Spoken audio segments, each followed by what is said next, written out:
Netcasts you love. From people you trust. This is Twit. Bandwidth for i5 for the iPhone is provided by CacheFly at CacheFly.com. This episode of i5 for the iPhone is brought to you by Gazelle, the fast and simple way to sell your used gadgets. Find out where your used iPhone, iPad, and other Apple products are worth at Gazelle.com.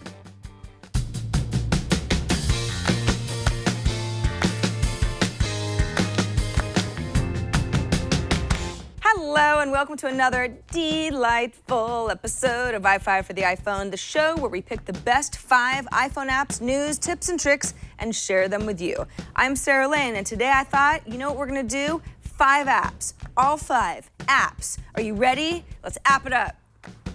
Number 1, so photos, very important to me. I really like backing them up, so I've set up a system for myself. Works pretty well. Every time I upload a picture to Instagram, I save a copy of that picture to my Dropbox folder. How do I do this? Through a service called If This Then That, aka IFTTT, or IFT. It works like an application middleman. I can back up new contacts to a Google spreadsheet, for example, or I could share my YouTube favorites with my friends by posting them automatically to my Tumblr account. It's awesome. I've been using it for years. Now, IFT has an iPhone app to help you make even more connections between apps, or recipes, as IFT calls them. Just set up an application channel by logging into your account, and then you make a recipe. Or you choose from some of the more popular recipes that other people have already made and are using. If you see something you like in Feedly, but need to come back to it later, you could save it to Pocket at the same time and increase your reading options. See, I love that. I wouldn't even have thought of that, but that's really very helpful. IFT app is well designed, it's easy to use, and it makes linking your apps together as simple as can be. I've found that even if you can't think of how you want two services or devices to talk to each other, IFT has some great suggestions. Best of all, it's free, even though it's hard to say. IFT. Number 2, if you're looking for a game that's one part beautiful, a few parts frustrating, and definitely all parts creepy, and you've got $5 to spare, you might want to try out Limbo. So here's sort of the deal. You're in a dark, swampy world, and you're trying to find, well, you don't actually really know what you're looking for. And at least for me, navigating takes a little getting used to. I mean, I couldn't even figure out how to keep walking straight for a few minutes because I'm bad at games. In fact, I should just admit that I had to look up a couple of walkthroughs online about how to get past certain obstacles in the very first level because I couldn't figure it out because I'm terrible at these kinds of games and I have very little patience when I get stuck. So once you get deep into the game enough, though, you run into scary spiders and creatures and things that want to impale you or crush you or snap you into the usual. Limbo's new to the App Store, but has been a game for about 3 years, available as a PC or a Mac game on the PlayStation 3, Xbox 360, or via Steam. So you might already be familiar with it, but it's new on iOS. And it only works with an iPhone 4S and higher. So if you're rocking an older iPhone, you're sadly out of luck. Otherwise, have at it.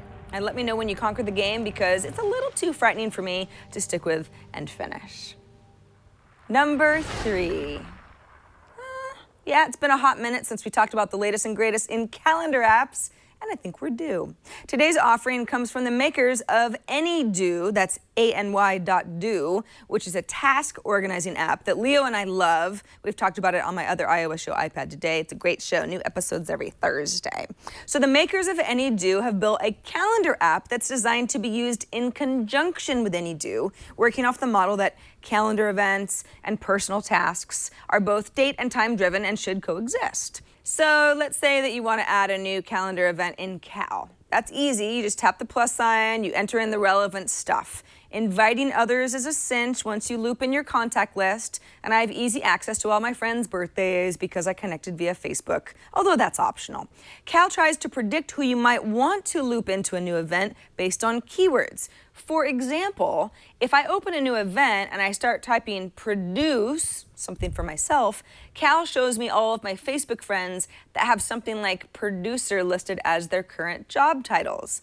This feels a little weird because for the most part, it's a random list of people I'm definitely not wanting to loop into my calendar, but I see where they're trying to go with it, kind of a predictive thing. If you want to add a new task, like something you need to do later today or tomorrow, or just something in the future, tap the task icon, and then Cal will hop you over to the AnyDo app to fill in the details. This is where it really makes sense for you to use both apps, or you really wouldn't use this feature and it wouldn't make a big difference. The nice thing is both apps are free and are much more nicely designed versions of your stock calendar and your stock reminder app in iOS. This episode of i5 for the iPhone is brought to you by Gazelle. Do you want the latest iPhone, iPad, or Mac? Are you hoping to sell your Android phone because it's just the worst because Apple's going to come out with a really cool iPhone later this year? That's just what somebody who hosts i5 would say. Before you upgrade to whatever kind of device you're looking to get, make sure you sell your used phone or gadget you no longer need to Gazelle for cash. Find out how much you can get at Gazelle.com today. Go to Gazelle and find out what your item is worth. You just tell them what you've got and what the condition is in. Don't worry if the condition's a little busted up because they even buy broken iPhones and iPads. At that point, you get a risk-free offer for your gadgets that Gazelle locks in for 30 days. You get 30 days to send Gazelle those gadgets after Gazelle said, hey, we owe you about $200. Then you get paid fast by check, by PayPal, or if you choose an Amazon gift card, you get an extra 5%.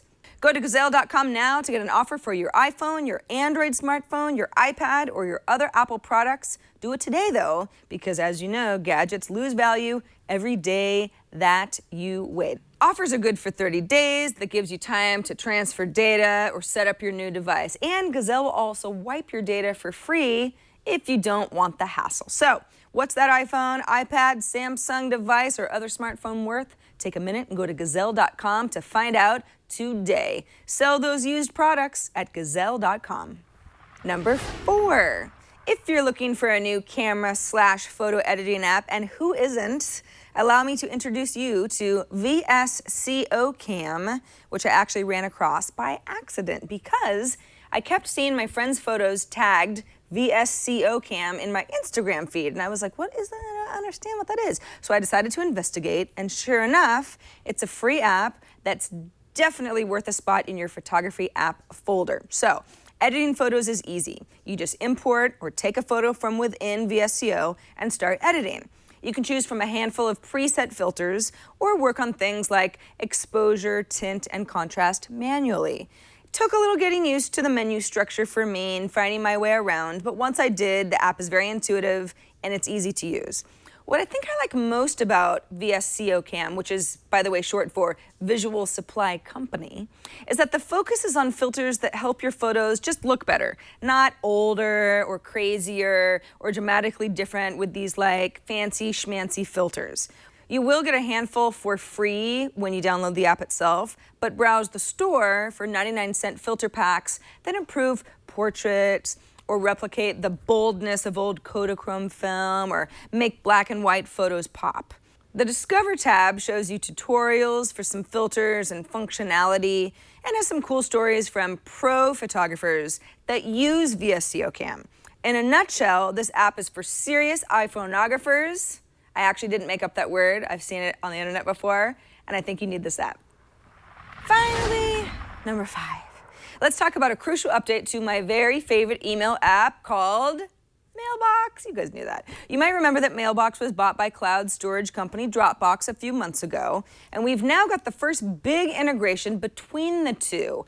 Now you can attach and send files within Mailbox from your Dropbox account. I absolutely love this because it gives me a better reason to use Dropbox as the place to store all the files I might need to share and send via email from any device. If I were to use the Apple Mail app, in contrast, I can't even really attach files natively. And if they're local files, then I'm limited to the device that it originates on. As a faithful Dropbox user, and I am one, file attachments via Mailbox is exactly the direction I want the app to be going in. Well, that does it for this episode of 5 apps on i5 for the iPhone. If you know somebody who has an iPhone and might really like new app tips and iOS tricks, do show them how to subscribe to the show at twit.tv/i5. They can watch on YouTube as well. Or just search for us in your favorite podcast app. Email us at i5@twit.tv. Leave us a voicemail at 614-ON-I5. Or send us a video with an app review of your own, and we will feature you. I'm Sarah Lane, and I'll see you next week right here on i5 for the iPhone.